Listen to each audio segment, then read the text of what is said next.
Tyler came back. That's the part nobody talks about. Everyone knows the story of how he disappeared. 4 friends go camping. Something happens in the night. One of them vanishes without a trace. It was in the newspapers, on local TV, search parties, candlelight vigils, the whole thing. But nobody talks about what happened 6 months later. When Tyler walked out of the woods and came home, everyone was so happy, so relieved, everyone except me, because I saw his eyes that first day, and I saw the scars on his chest, and I knew something in those woods had done something to him, something that changed him forever. Let me start from the beginning. May 2004. We were 22, fresh out of college. 4 best friends, me, Tyler, Marcus, and David, celebrating graduation with a camping trip in the Appalachian Mountains. Deep backcountry, West Virginia. No trails, no cell service, no other people for miles. This was Bigfoot country. We joked about it on the drive up. Marcus had a Bigfoot air freshener hanging from his rear-view mirror. David brought a cheap plastic Sasquatch figurine as a good luck charm. We thought it was funny. We didn't know what was waiting for us in those woods. The first day was perfect. We hiked 7 miles in, found a clearing by a creek, set up camp, built a fire, drank beer, talked about our futures. Around sunset, I went to gather more firewood. That's when I found the first sign. A tree structure, young saplings bent over and woven together in a pattern that wasn't natural, branches stacked deliberately, not fallen, placed. I'd read about these online. Bigfoot researchers said they were territorial markers. I told myself it was probably hunters messing around. Or wind damage, but my hands were shaking when I walked back to camp. That night, around 2 a.m., I woke up to footsteps. Not deer, not raccoon. These were heavy, bipedal. 2 legs, walking slowly around our tent. Then I heard the breathing, deep, rhythmic, like a bellows pumping air. And the smell hit me. This overwhelming stench, like a dead animal mixed with wet dog and something musky, something primal. It seeped through the tent fabric and coated the back of my throat. I'd read about this smell too. Every Bigfoot encounter mentions it. I lay frozen, heart pounding.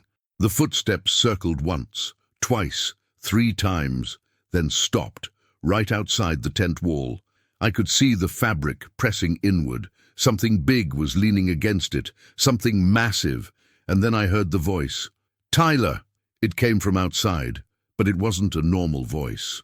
It sounded like Tyler's mom, exactly like her. "Tyler, honey, come outside." In the other tent I heard movement, then Marcus's voice, confused.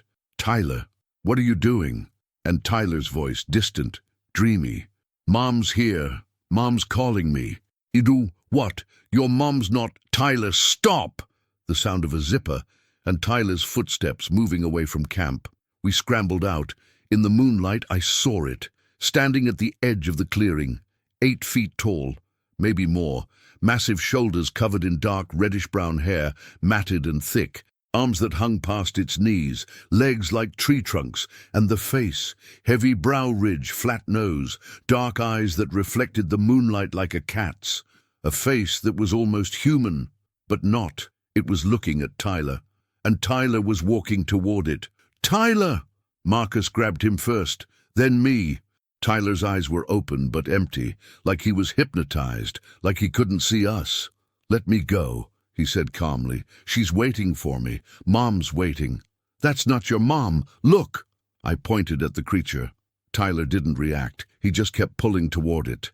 And then it made a sound. This low, rumbling vocalization, not a growl, not a roar, almost like speech, like it was talking to him. And Tyler answered. He made a sound back, a sound no human should be able to make. Tyler pulled free, stronger than he should have been. He walked toward the creature, calm, steady, and the thing reached out one massive hand, fingers as long as bananas, leathery palm the size of a dinner plate, and placed it on Tyler's shoulder, gently, almost tenderly. Then they both turned and walked into the forest.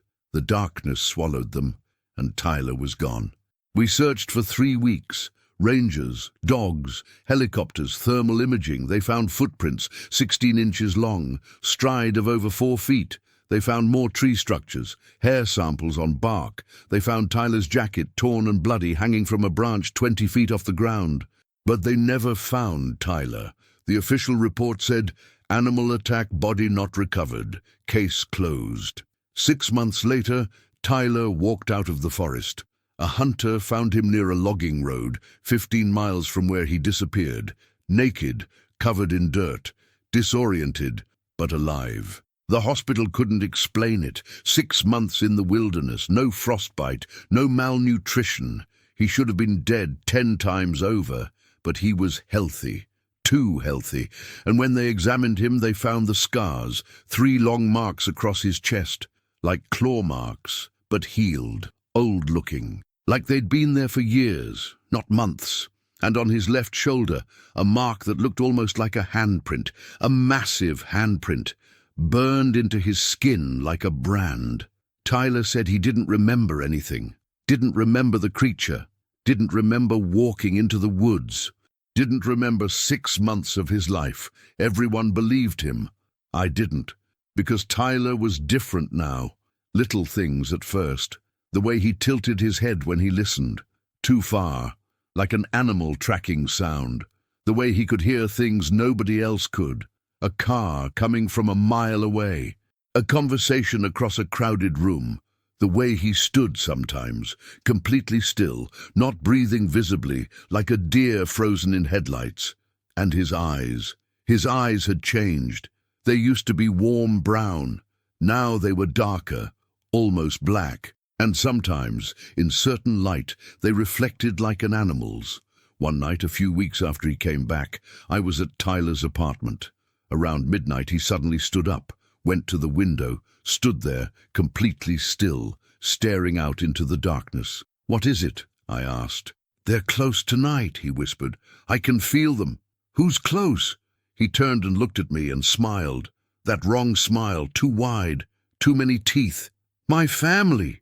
I stopped visiting after that, but Tyler always found ways to remind me he was there. Late-night phone calls where he just breathed, texts with no words, just a tree emoji, and once I woke up at 3 a.m. with the absolute certainty that someone was outside my apartment. I looked out the window. Tyler was standing on the sidewalk below, looking up at my window, completely still. When he saw me looking, he smiled and made that sound, that low, rumbling vocalization, the same sound the creature made. Then he turned and walked away into the darkness. I moved across the country after that. New state, new job, new life. I tried to forget. 20 years have passed. Tyler is still out there. He got married, has 2 kids, works as an accountant in Ohio. Normal suburban life. But I've seen the photos online. His wife, his kids. Normal, happy, human. And Tyler, standing too still in every picture, smiling too wide, eyes too dark. He still calls me sometimes. Always late at night. Sometimes he just breathes. Sometimes he makes that sound, that rumbling vocalization. And sometimes in the background I hear them, answering, deep in whatever woods he's living near now. They're still connected. Whatever they did to him in those 6 months, however they changed him, it made him one of them. He's still human, mostly, but part of him belongs to the forest now. Part of him will always belong to them. Last year, Tyler sent me a video. No message, just a video. It was nighttime. A forest somewhere. Filmed on his phone. For 30 seconds, nothing happened, just dark trees. Then, at the edge of the frame, something moved. Massive, bipedal, covered in dark hair. It stepped into view, looked directly at the camera, and raised one hand. A wave, like it was saying hello. And then Tyler's voice, behind the camera, making that sound, talking to it, and the creature answering. That's when I understood. Tyler didn't escape. Tyler wasn't rescued. Tyler was returned. They kept him for 6 months, did something to him, changed him, and then they sent him back into our world, living among us, connected to them. I don't know why. I don't know what they're planning, but I know they're out there. And I know there are others like Tyler, people who went missing in the woods, people who came back different, people who still hear the call. So if someone you love ever disappears in the wilderness and then comes back, watch them. Watch them carefully. Look at their eyes. Listen to the sounds they make when they think no one's listening. Ask yourself, is this really the person who left? Or is it something else now? Something that belongs to the forest? Something that's still connected to what took them? This was my story. The truth about Tyler. The truth about what's living in those woods. And the truth about what comes back when they're done with you. What do you think? Have you ever known someone who came back from the wilderness? Different? Tell me in the comments, and let me know where you're watching from. I read every single one. If this story got under your skin, hit that like button, subscribe to the channel, and turn on notifications so you don't miss the next one. There's another story waiting for you. I'll see you in the next one.